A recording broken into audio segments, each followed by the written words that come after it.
my study of haematology nurses and their use of infusion pumps in hospital wards. I'm a UX architect at House of Fraser at the moment. I used a distributed cognition approach to this study and found out that there's things about the layout and the culture of the wards that impacted on the use of the infusion pumps. And so this was my HCI Masters, as Chandra alluded to, and it's part of a larger project called Kindness.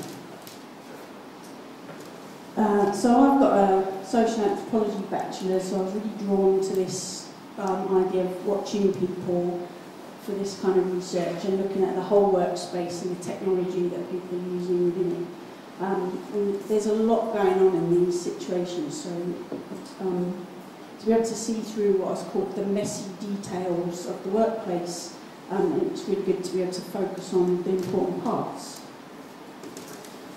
So something really cool came out of California in the 80s, and that was distributed cognition framework, and that was developed by Ed Hutchins and some other people, and it's a way of understanding group work situations and by using ethnographic techniques.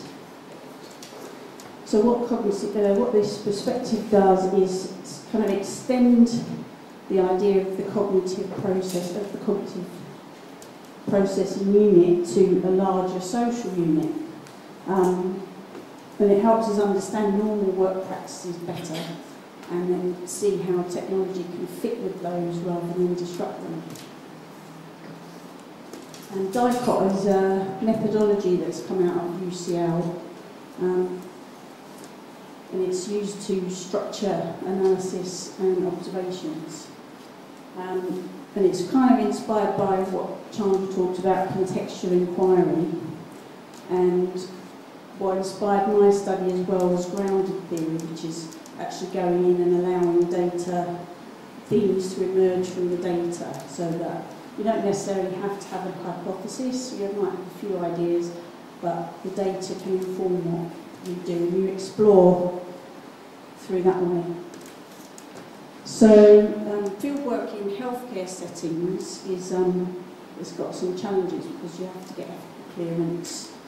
On my study I focused on pumps rather than people, so that helped with the clearance to make it a bit quicker.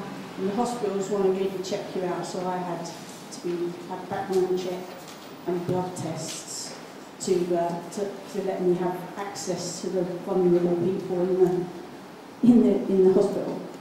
And they're also really emotionally charged environments, as people have got serious illnesses, really serious conditions. So you've got to be really sensitive about what you're doing there.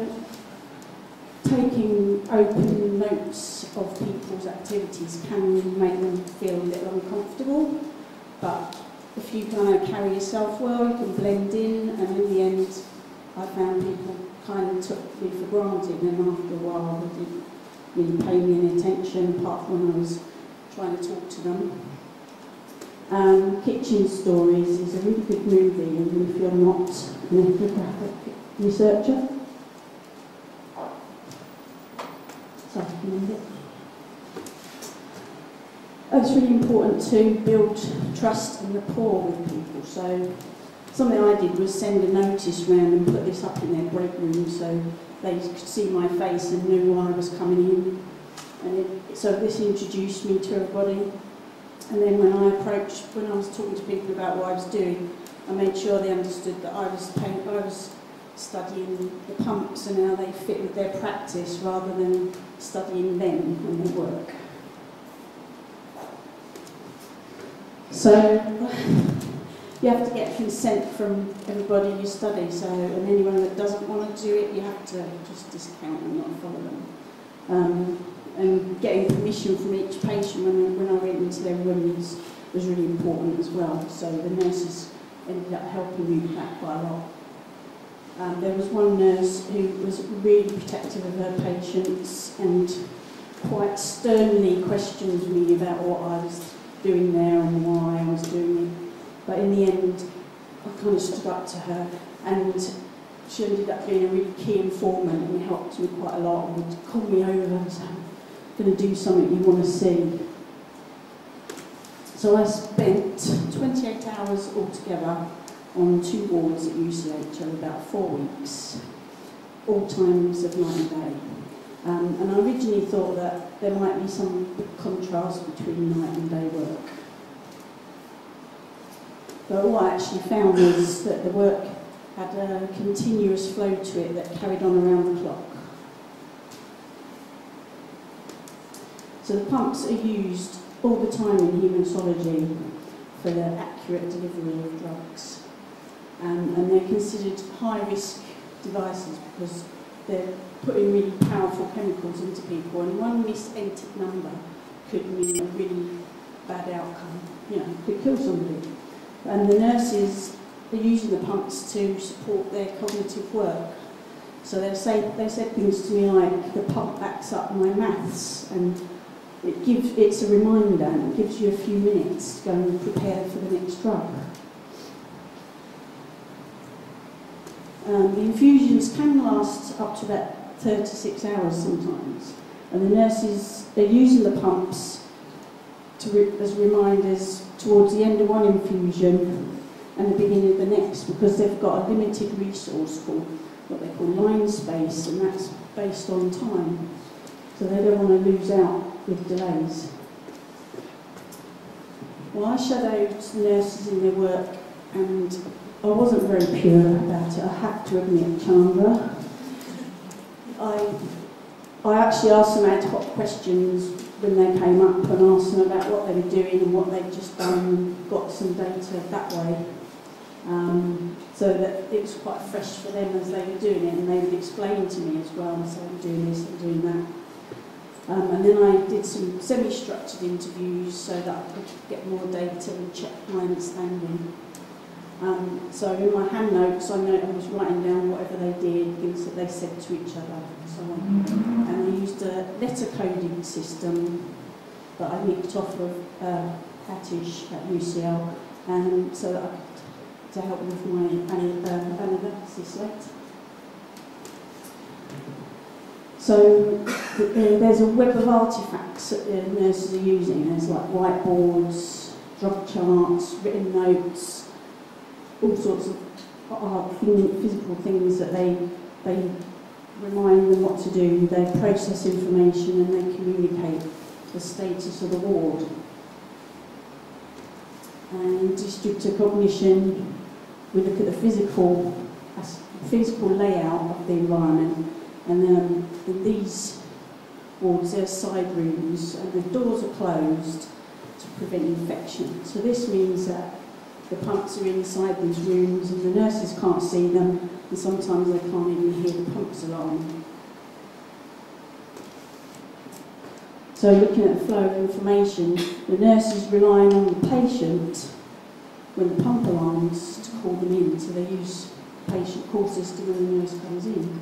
So if the patient's asleep or doesn't call them, then that can cause a delay in the flow of infusions. So what my study highlighted is basically that the technology is to be designed for contexts where it's being used for long periods of time. That the people are using them in non-prescribed ways they're not designed for, like using them for reminders. And in wards with side rooms, pumps need a way to communicate with the ward staff while they're on there doing their other duties and moving around. So some of the things to think about that Chandra talked about was to think about the best times to go in. You want to be there when people are doing the things you want to watch. So with shift work and the routine of the ward, I found out when the most time, best times that the infusions were happening to watch them and get the right people, the ones that are doing the work, and also ones that have an overview of the whole system, so they give you big information. So I took in a camera and a voice recorder for my semi-structured interviews, and a notebook and lots of pens and extra batteries just in case. Oh, and it's also important to take time to reflect on your method and how it's going. So I've used my notebook for that and write down ideas and questions I had, and think about your own biases as well. So what I might have done to do it differently would be to do the research in 2 phases. So going totally open, like open eyes, novice, not having any information about what I should be seeing. So I might notice more details, and then after looking at the data I've got from that, go back with some extra knowledge.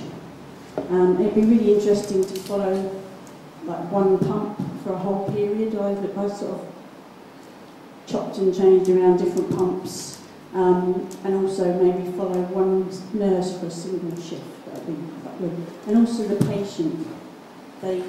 I couldn't study the patient, so I didn't have full clearance, but they've got a particular relationship with the technology. They're hooked up to it all the time for hours, and it's beeping and putting stuff in there. And, you know, it's a particular relationship they've got.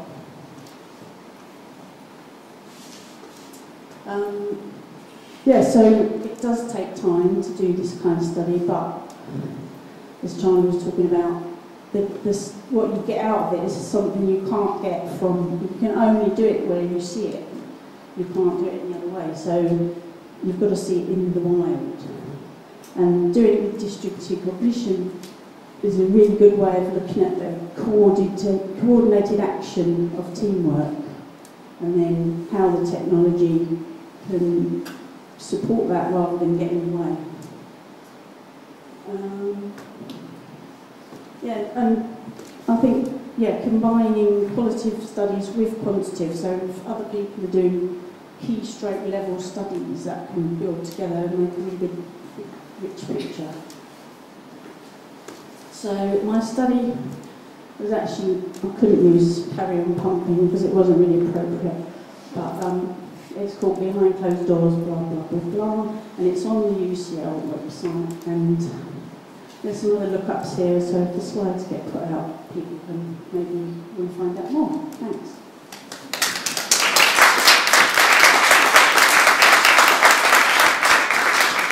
Any questions or questions? How did you find the patients reacting to your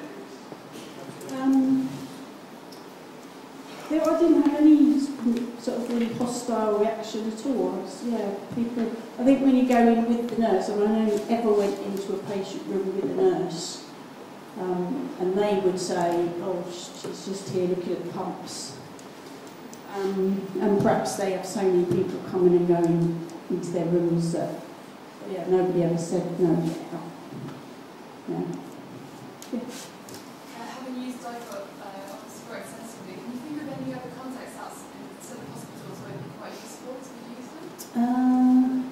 Well, I think it's always been sort of used in safety critical places, and I know it's been used for air traffic control, underground control rooms and security places.